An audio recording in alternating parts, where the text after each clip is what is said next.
اللہ کی بڑی کرم نوازی الحمدللہ۔ میری کون بہن؟ جی میں بلیک بن سے بات کر رہی ہوں۔ میں نے پوچھنا تھا، مجھے معدے کی زیادہ تکلیف ہے، ڈاکٹر نے السر بولا تھا، اندر سوج بھی ہے اور تھوڑا ریڈ انہوں نے بولا تھا ایسے، تو میں امپروزول کھاتی ہوں، کوئی فرق نہیں ہے۔ آپ نے جو میتھی دانہ بولا ہے وہ میں نے 2 دن سے شروع کیا ہے۔ کیا محسوس کر رہی ہیں؟ ہر روز کھانا ہے یا پانی کے ساتھ یا دودھ کے ساتھ؟ اچھا، معدے میں آپ کی تکلیف کیا ہے؟ آپ کوئی چیز بھی کھاتی ہیں تو آپ کو معدے میں تکلیف، درد شروع ہو جاتا ہے؟ درد بڑھ جاتا ہے اور ایسا لگتا ہے سوجا ہوا ہے پیٹ، اور پیچھے جو سامنے پیچھے جگہ ہے نا، حد سے زیادہ ادھر درد ہے، بہت زیادہ، اور نیچے بیک میں بھی جاتا ہے بالکل۔ اچھا، قبض کی شکایت تو نہیں ہے؟ جی قبض کی شکایت تو نہیں ہے؟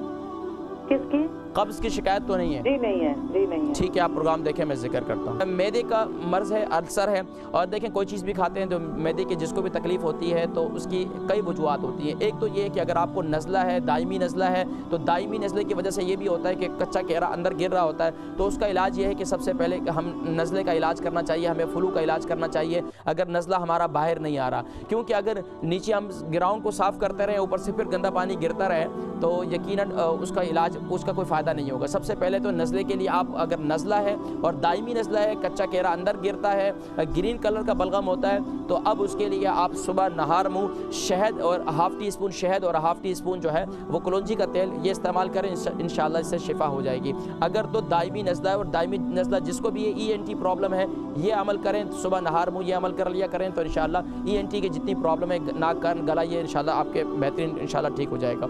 اگر آپ کا معدے کا مرض اس کے علاوہ ہے، یعنی کہ آپ کو معدے میں بہت زیادہ جلن رہتی ہے، تبخیر معدہ ہوتا ہے، معدے میں یعنی کھٹی ڈکاریں آتی ہیں اور معدے میں تکلیف بھی بہت زیادہ ہوتی ہے، تو سب سے زیادہ آپ اب پرہیز کرنا شروع کر دیں، کیونکہ علاج پرہیز سے بہتر ہے۔ میرے استاد حکیم فرمایا کرتے تھے کہ علاج 1 مہینے، پرہیز 1 سال، علاج 1 مہینے، پرہیز 1 سال۔ تو معدے کے مریض مرچ مسالوں سے پرہیز کریں، گرم کھانے سے پرہیز کریں۔ جن کا معدہ ٹھیک ہے ان سے بھی کہوں گا، کیونکہ اگر آپ کا معدہ خراب ہو گیا تو یقین جانے کہ سارا نظام خراب ہو جائے گا، تو اس لیے مرچ مسالوں سے پرہیز کریں، اور لال مرچی تو یہ زہر ہے معدے کے لیے، کوشش کریں اس سے جتنا ممکن ہو اجتناب کریں۔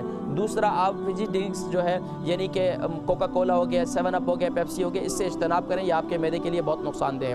تیسرا عمل یہ ہے کہ آپ نے معدے کے لیے یہ جو انجیر ہے، انجیر کو استعمال کریں، رات کو گھیلا کر لیں اور صبح اسے کھا لیں، 3 دانے انجیر سے کھانا شروع کر دیں، اور پابندی کے ساتھ یہ عمل کریں تو انشاءاللہ اگلے 7 دن میں آپ مجھے بتائیں تو انشاءاللہ العزیز آپ کی یہ معدے کی تکلیف انشاءاللہ کافی حد تک بہتر ہو جائے گی۔ اور السر جو ہے، السر انشاءاللہ آہستہ آہستہ، وہ معدے کا زخم ہوتا ہے، وہ آہستہ آہستہ منتقل ہونا شروع ہو جائے گا، لیکن کوشش یہ کریں کہ غذا جتنی ہے، نوالا جتنا بھی ہے آپ کھاتی ہیں یا کھاتے ہیں تو اسے چبا چبا کر کھائیں، ثابت ڈالیں گے تو معدے پر پھر وہ بوجھ بنے گا۔ اور پھر تیسرا کام یہ کریں کہ مچھلی، انڈا اور چکن، اس سے پرہیز کر لیں۔ جو اپنے معدے کو درست کرنا چاہتے ہیں تو وہ چکن سے حتی الامکان پرہیز کریں۔